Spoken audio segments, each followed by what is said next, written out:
ปื้อเดี๋ยวนี้ข่อยสิให้เจ้าเอาผัวเด้อเอากับผู้ใดเด้อกับบักขาวเศรษฐีจุจีหั่นเด้ว้ายเตี่ยตดปอดกระเชเขาเอาซั่นบ่แม่แต่เงินมันหลายได้ปื้อ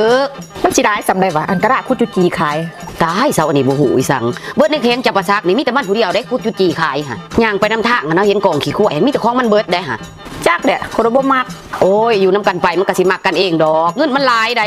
อยากได้ยังมันก็สิซื้อให้มันว่าข่อยอยากได้โทรศัพท์รุ่นออกใหม่ล่าสุดมันก็สิพาไปซื้ออยู่ห้าน SK Mobile ข่อยบ่มักธุรกิจขายจุจีนี่ข่อยมักธุรกิจเฮ็ดน้ำแข็งก็ให้มันพาไปซื้ออยู่ห้านเซโดนวเตอร์สมมุติว่าข่อยอยากกินอันนั้นอันนี้เนี่ยแซ่บๆเลยก็ให้มันพาไปห้านเป็ดขาวหั่นติกินได้ป่ะหาก็เจ็บท้องเจ็บสายเจ็บกระเพาะหั่นดิก็ซื้อยาสมุนไพรเหล้าไต่ผู้ข้าวเคี้ยวหั่นติมากินมันหาก็ซ่าเดี๋ยวข่อยอยากบ้วนอยากซื้อหั่นดิก็ซื้อลำโพงไทเกิดสาวอยู่ห้านเสื้อป่ายมาเปิดฟังเอามันโลดนะอยากได้ยังมันก็สิซื้อให้ข่อยอยากได้รถใหญ่เด้เจ้าอยากได้รถใหญ่หั่นบ่มันคุดจุจีมือเดียวมันก็ได้แล้วเดี๋ยวสิพาข่อยไปซื้ออยู่ไสก็โตโยต้าจำปาหั่นเด้ตั้งอยู่บ้านห้องขยอมนครปากเซ่แข้งจำปาซักอยากได้วิกอกวิโกรีวอกรีโวมีเบิดแต่ข่อยบ่มักเว้ยข่อยบ่อยากให้มันมาสูดห่างกายข่อยนี่นะโอ้ยอดเอามันรวยข่อยเมื่อยแล้วเสียจุจีนี่เด้มักไผก็บ่มักมามักข่อย